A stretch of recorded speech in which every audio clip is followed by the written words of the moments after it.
Hai kawan pajak, selamat datang di video tutorial pelaporan SPT tahunan PPh Badan melalui Cortex. Saat ini Cortex tersedia dalam dua bahasa, bahasa Inggris dan bahasa Indonesia.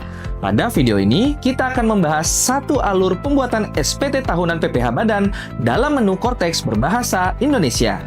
Sebagai perhatian, informasi yang disampaikan pada media ini dapat berubah sesuai dengan perkembangan ketentuan perpajakan terbaru dan proses pengembangan sistem. Tutorial ini ditujukan bagi wajib pajak badan dengan omset sampai dengan 4,8 miliar dalam satu tahun pajak yang menggunakan skema pelunasan PPh dengan tarif PPh final sesuai dengan PP nomor 55 tahun 2022 atau yang biasa disebut wajib pajak UMKM. Sebagai informasi, bagi wajib pajak UMKM, PPh terutang dihitung sebesar 0,5% dari omset atau peredaran bruto yang diperoleh selama satu tahun pajak.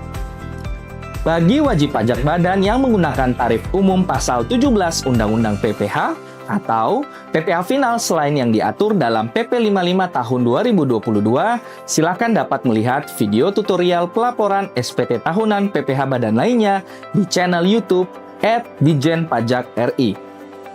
Berikut merupakan 5 tahapan mudah dalam melaporkan SPT tahunan PPh Badan UMKM melalui Cortex. Pertama, silakan siapkan dokumen pendukung SPT. Kedua, login ke akun Cortex dan melakukan impersonate. Ketiga, membuat SPT tahunan PPh Badan. Keempat, mengisi dan melampirkan kelengkapan SPT. Kelima, melakukan pembayaran dan pelaporan SPT. Tahapan pertama, persiapan dokumen. Pada tahapan pertama, untuk wajib pajak badan UMKM, silakan siapkan dokumen laporan keuangan yang terdiri dari laporan laba rugi, neraca, daftar penyusutan, dan daftar rekapan peredaran bruto per bulan beralamat kegiatan usaha dalam satu tahun pajak. Tahapan kedua, login Cortex dan melakukan impersonate. Silakan mengakses laman cortex.djp.pajak.go.id dan mengisikan NIK atau NPWP 16 digit orang pribadi yang merupakan penanggung jawab atau wakil kuasa wajib pajak yang telah ditunjuk. Kemudian, silakan mengisikan password akun Cortex, mengisikan kode keamanan, dan klik tombol login. Untuk panduan lebih lanjut tentang tata cara aktivasi akun Cortex dan riset kata sandi Cortex, silakan dapat melihat video tutorialnya di channel YouTube @Ditjen-Pajak-RI. Setelah berhasil login, silakan klik kotak dialog identitas yang ada pada bagian kanan atas dan pilih NPWP dan nama wajib pajak badan yang akan dilaporkan SPT-nya. Apabila sudah muncul informasi ini di bagian atas, maka berarti proses impersonate ke akun wajib pajak badan telah berhasil dan pelaporan SPT PPh Badan dapat dilanjutkan. Tahapan ketiga, membuat SPT tahunan PPh Badan. Untuk membuat SPT, silakan pilih menu surat pemberitahuan atau SPT, kemudian pilih submenu surat pemberitahuan atau SPT. Kemudian, silakan pilih tombol konsep SPT untuk membuat SPT baru. Pilih jenis SPT dengan PPh Badan dan klik lanjut. Pilih periode SPT dan tentukan periode dan tahun pajak SPT yang akan dilaporkan, lalu klik lanjut. Pilih model SPT yang akan dilaporkan, kemudian klik tombol Buat Konsep SPT. SPT berhasil dibuat dan akan tersedia pada menu Konsep SPT. Tahapan keempat, pengisian SPT. Pengisian SPT dilakukan langsung pada laman Cortex. Oleh karena itu, kawan pajak memerlukan koneksi internet untuk mengisi SPT. Namun jangan khawatir, kemajuan pengisian SPT dapat disimpan dan dapat dilanjutkan kembali di kemudian hari. Pada SPT yang hendak dilaporkan, silakan klik tombol pensil untuk masuk ke dalam SPT tersebut. Berikut adalah tampilan SPT PPh Badan yang telah dibuat. Pada awalnya, hanya terdapat 3 formulir SPT, yakni induk SPT, lampiran L2, dan lampiran L11B. Pengisian SPT tahunan PPh Badan dimulai dari formulir induk, dengan memilih opsi dari pertanyaan-pertanyaan terkait dengan proses bisnis, transaksi, dan fasilitas perpajakan yang dimiliki oleh wajib pajak selama 1 tahun pajak. Jawaban dari pertanyaan-pertanyaan tersebut akan menentukan jenis dan jumlah lampiran SPT yang wajib diisi. Pada tutorial ini, kita akan mengisi SPT PPh Badan dengan ilustrasi kasus dari PT Barkat sebagai berikut. Mari kita mulai pengisian SPT-nya. Pertama, pada bagian header, silakan pilih metode pembukuan atau pencatatan yang dilakukan oleh wajib pajak. Secara bawaan, metode pembukuan adalah stelsel accrual. Jika kawan pajak telah melakukan pemberitahuan penggunaan pembukuan dengan stelsel kas kepada DJP, silakan ubah metode pembukuan menjadi stelsel kas. Selanjutnya, pada bagian B, informasi laporan keuangan angka 1, silakan pilih sektor usaha yang dilakukan oleh wajib pajak. Dan pada bagian B, angka 2, silakan memilih opsi apakah laporan keuangan tersebut diaudit oleh akuntan publik atau tidak.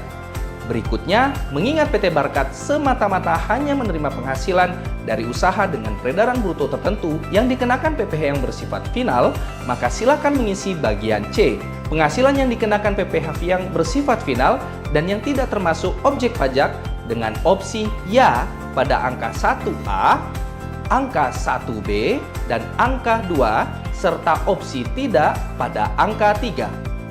Pilihan opsi tersebut akan membuat bagian D, perhitungan PPh pada angka 4 sampai dengan angka 10 menjadi berwarna abu-abu dan tidak dapat diisi. Kawan pajak dapat mengabaikan isian berwarna abu-abu tersebut dan silakan lanjutkan pengisian ke angka-angka berikutnya yang berwarna putih. Selanjutnya, pada angka 11, silakan memilih tarif pajak dengan opsi ketiga, yaitu 3. Tarif fasilitas sebagaimana pasal 31E ayat 1 Undang-Undang PPh. Berikutnya, pada bagian E, pengurang PPh terutang, karena PT Barkat tidak memiliki kredit pajak yang dibayarkan di luar negeri dan atau kredit pajak tidak final yang dipotong atau dipungut oleh pihak lain, maka silakan pilih opsi tidak pada angka 13. Kemudian, karena PT Barkat tidak diterbitkan surat tagihan pajak PPh pasal 25, maka silakan isi 0 pada angka 15. Berikutnya, pada bagian F, PPh kurang atau lebih bayar, karena PT Barkat tidak memiliki surat keputusan persetujuan pengangsuran atau penundaan pembayaran pajak, maka silakan pilih opsi tidak pada angka 17B. Berikutnya, pada bagian G, perhitungan angsuran PPh pasal 25 tahun berjalan, karena PT Barkat bukan merupakan wajib pajak tertentu yang harus menyampaikan laporan penghitungan angsuran PPh pasal 25, maka silakan pilih opsi tidak pada angka 20. Selanjutnya, silakan isi bagian H pernyataan transaksi. Dari pertanyaan-pertanyaan di bagian H ini, sesuai ilustrasi kasus, PT Barkat mempunyai harta sehingga wajib melakukan penyusutan atas harta tersebut. Oleh karena itu, silakan memilih opsi ya pada angka 21E dan memilih opsi tidak pada pertanyaan lain di bagian H. Tahap berikutnya adalah pengunggahan lampiran pendukung SPT. Pada bagian I, lampiran lainnya. Pada tahap ini, kawan pajak diwajibkan untuk melampirkan dokumen pendukung setidaknya pada angka A1, yaitu laporan keuangan. Untuk angka-angka lampiran yang lain, silahkan dapat disesuaikan dengan ketentuan dokumen lainnya yang wajib dilampirkan sesuai Per 11 PJ 2025 sebagai berikut. Pada bagian ini, silakan mengunggah dokumen yang telah disiapkan sebelumnya. Sebelum diunggah, silakan pastikan dokumen-dokumen tersebut sudah digabungkan dalam satu dokumen PDF yang sama. Silakan klik tombol pilih pada angka A1, kemudian cari letak dokumen yang hendak diunggah pada perangkat komputer. Setelah menemukan dokumen yang dimaksud, klik open, kemudian klik unggah untuk mengunggah dokumen. Dokumen yang berhasil diunggah akan muncul pada bagian file yang diunggah. Kawan pajak dapat menghapus dan mengunggah ulang dokumen apabila terdapat kesalahan dalam pengunggahan dokumen. Berikutnya, silakan gulir ke bawah hingga bagian J untuk mencentang persetujuan kalimat pernyataan, kemudian silakan mengisi posisi atau jabatan dari penandatanganan SPT, misalnya direktur. Selanjutnya, klik simpan konsep untuk menyimpan kemajuan pengisian SPT. Berikutnya, mari kita bergeser ke lampiran L1 untuk mengisi rekonsiliasi laporan keuangan bagi sektor perdagangan. Lampiran 1C ini terdiri dari laporan laba rugi pada bagian A dan laporan posisi keuangan atau laporan neraca pada bagian B. Secara umum, kolom nilai komersial pada bagian A diisi dengan laporan keuangan yang kawan pajak telah siapkan. Kemudian, pada kolom-kolom selanjutnya, seperti kolom tidak termasuk objek pajak, dikenakan PPh bersifat final, penyesuaian fiskal positif, dan penyesuaian fiskal negatif, kawan pajak perlu mengisinya jika hanya terdapat penyesuaian penambahan atau pengurangan dalam menghitung penghasilan kena pajak. Karena PT Barkat merupakan wajib pajak yang semata-mata hanya memperoleh penghasilan yang bersifat final, maka seharusnya nilai fiskal bernilai 0. Untuk dapat membuat nilai fiskal menjadi 0, kita perlu mengisi dan menyesuaikan tiap-tiap akun laporan laba rugi yang tersedia dengan mengisi kolom yang telah dijelaskan sebelumnya. Untuk memulai, silakan klik tombol pensil di sebelah kiri akun yang akan diubah. Sebagai contoh, untuk mengisi penjualan dalam setahun PT Barkat, silakan klik tombol pensil di sebelah kiri kode akun 4002, yaitu akun penjualan domestik. Silakan mengisi nilai penjualan 1 tahun pada kolom nilai komersial. Selanjutnya, karena semua nilai penjualan pada ilustrasi kasus merupakan objek yang dikenakan final, maka silakan isi 0 pada kolom non-objek pajak dan isikan kembali nilai penjualan komersialnya pada kolom yang dikenakan final. Karena PT Barkat tidak memerlukan penyesuaian fiskal atas penghasilannya, silakan isi nilai 0 pada kolom koreksi fiskal positif dan negatif. Jika isian sudah lengkap, maka silakan klik tombol simpan. Selanjutnya, silakan melengkapi akun-akun lain sesuai laporan laba rugi kawan pajak dan memastikan semua akun tersebut bernilai fiskal 0. Contohnya, untuk akun harga pokok penjualan atau HPP, silakan melakukan koreksi fiskal positif dengan mengisikan nilai yang sama dengan nilai pada kolom komersialnya. Atau pada akun persediaan akhir, silakan melakukan koreksi fiskal negatif dengan mengisikan nilai yang sama dengan nilai pada kolom komersialnya. Lanjutkan pengisian-pengisian akun lain sesuai dengan ilustrasi kasus sebelumnya. Jika kawan pajak telah mengisi lengkap bagian A sesuai ilustrasi kasus, maka tampilannya akan tampak seperti di layar. Perlu diingat karena PT Barkat dalam ilustrasi ini seluruh penghasilannya bersifat final, maka kolom nilai fiskal seharusnya bernilai 0. Berikutnya, silakan scroll ke bagian B, laporan posisi keuangan. Di sini, kawan pajak perlu memindahkan saldo dari setiap pos di laporan posisi keuangan atau laporan neraca perusahaan ke kolom yang sesuai di formulir ini. Jika ada nama akun di neraca yang tidak sama persis dengan yang tersedia di formulir, maka kawan pajak dapat menggabungkan nilainya ke pos terdekat yang paling relevan. Sesuai dengan ilustrasi kasus PT Barkat, maka pada bagian aset, silakan mengisi akun-akunnya seperti tampilan di layar. Pada bagian kewajiban, silakan mengisi akun-akunnya sebagai berikut. Dan pada bagian modal, silakan mengisi akun-akunnya seperti tampilan berikut. Jika isian sudah lengkap dan sesuai, maka silakan gulir ke bawah dan klik simpan konsep. Selanjutnya, gulir ke atas untuk memulai pengisian daftar kepemilikan di lampiran L2. Pada bagian A, terdapat daftar pemegang saham atau pemilik modal dan jumlah dividen atau pembagian laba yang dibagikan, serta daftar susunan pengurus dan komisaris. Daftar tersebut disesuaikan dengan data terdaftar pada profil Korteks Badan. Untuk mengisi jumlah modal disetor dan dividen atau pembagian laba, silakan klik tanda pensil. Isi jumlah modal yang disetor oleh pemegang saham pada kolom modal disetor dan persentase kepemilikan modal di bawahnya. Kemudian, silakan mengisi jumlah dividen atau pembagian laba yang dibagikan jika terdapat pembagian dividen pada tahun pajak tersebut. Jika sudah lengkap dan sesuai, silakan klik simpan. Lakukan hal tersebut secara berulang jika pemilik saham lebih dari satu pemegang. Sekedar informasi, apabila terdapat perbedaan data yang tampil dengan susunan pengurus yang sebenarnya sesuai kondisi akhir tahun pajak yang bersangkutan, maka silakan melakukan perubahan data wajib pajak pada menu profil akun Korteks Badan. Jika isian sudah lengkap dan sesuai, maka silakan gulir ke bawah dan klik simpan konsep. Selanjutnya, gulir layar ke atas menuju lampiran L4 untuk melengkapi daftar penghasilan yang dikenakan pajak final dan penghasilan yang tidak termasuk objek pajak. Pada lampiran ini akan muncul secara otomatis data bukti pemotongan atau pemungutan bersifat final yang dilakukan pihak lain terkait dengan transaksi yang dilakukan oleh PT Barkat dengan pihak lain tersebut dalam 1 tahun pajak. Karena pada tahun 2025 PT Barkat sempat bertransaksi dengan PT Ratu, maka bukti potong final yang telah diterbitkan oleh PT Ratu akan muncul pada lampiran 4 bagian A. Kawan pajak masih dapat menambah bukti potong yang seharusnya muncul pada lampiran ini dengan mengklik tombol Add.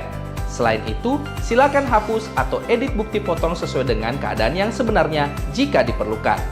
Pada baris kode objek 2842399, kawan pajak silakan klik tombol pensil, kemudian lengkapi kolom dasar pengenaan pajak dengan nilai total peredaran bruto selama setahun yang telah disetor sendiri.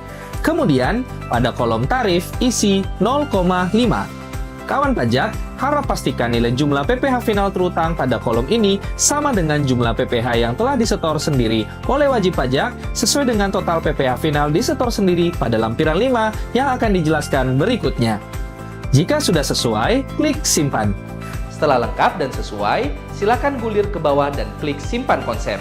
Selanjutnya, silakan gulir layar ke atas menuju ke lampiran L5 untuk melengkapi daftar peredaran bruto. Perlu diperhatikan, lampiran ini sangat penting bagi wajib pajak UMKM karena berkaitan dengan pelunasan kewajiban PPh final dalam 1 tahun pajak. Di bagian A akan ditampilkan daftar tempat kegiatan usaha sesuai profil akun Kortex kawan pajak. Perlu diketahui, jika data alamat yang muncul di sini tidak sesuai dengan kondisi sebenarnya, kawan pajak harus memperbaikinya terlebih dahulu melalui menu profil sebelum melanjutkan pengisian. Selanjutnya, di bagian B, kawan pajak perlu merekap peredaran bruto per bulan yang diterima selama setahun per tempat kegiatan usaha.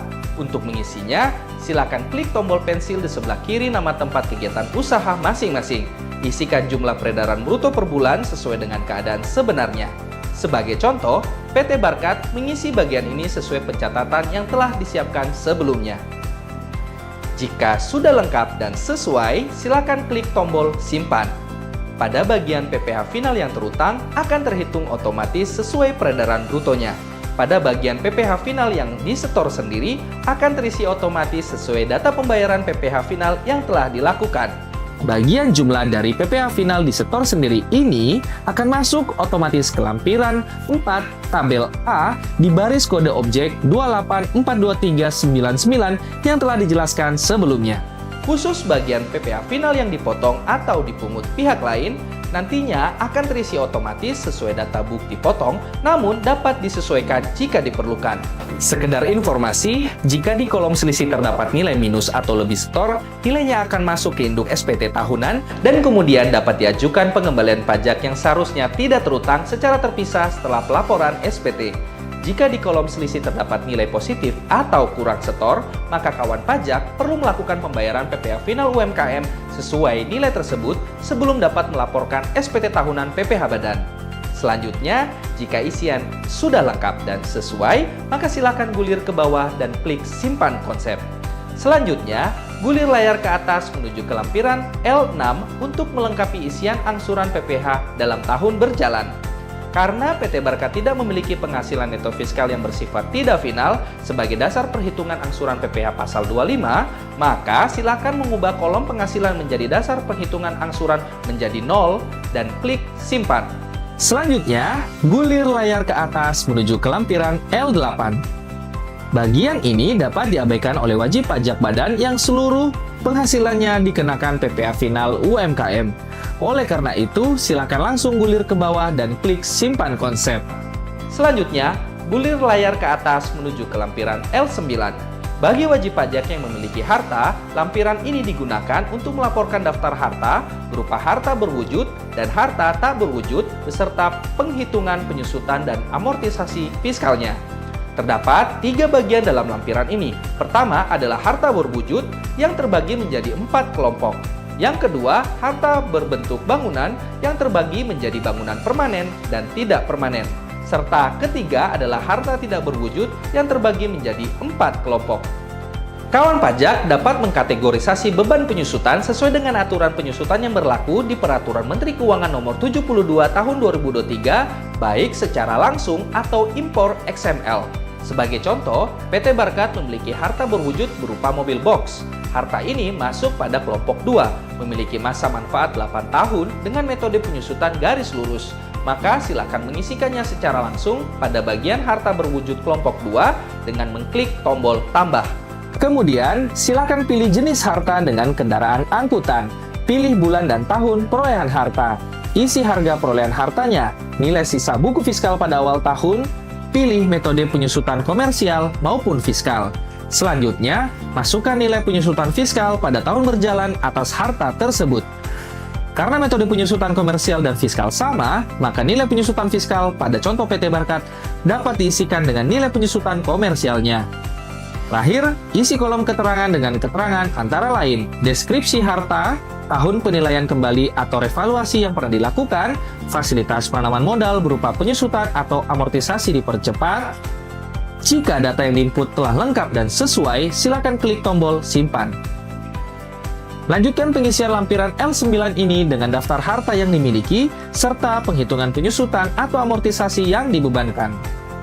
Adapun untuk pengisian nilai penyusutan komersial pada tahun berjalan, silakan gulir ke bawah dan isikan secara total pada kolom jumlah penyusutan komersial berikut. Jika isian sudah lengkap dan sesuai, maka silakan gulir ke bawah dan klik simpan konsep. Selanjutnya, gulir layar ke atas menuju ke lampiran terakhir, yaitu lampiran L11B. Lampiran ini digunakan untuk penghitungan biaya pinjaman yang dapat dibebankan untuk keperluan penghitungan pajak penghasilan. Namun demikian, sesuai ketentuan yang berlaku pada Peraturan Menteri Keuangan Nomor 169 PMK 010/2015, pengisian lampiran ini dikecualikan atau tidak perlu dilakukan untuk wajib pajak yang seluruh penghasilannya dikenakan PPh final. Silakan langsung gulir ke bawah dan klik simpan konsep. Selamat!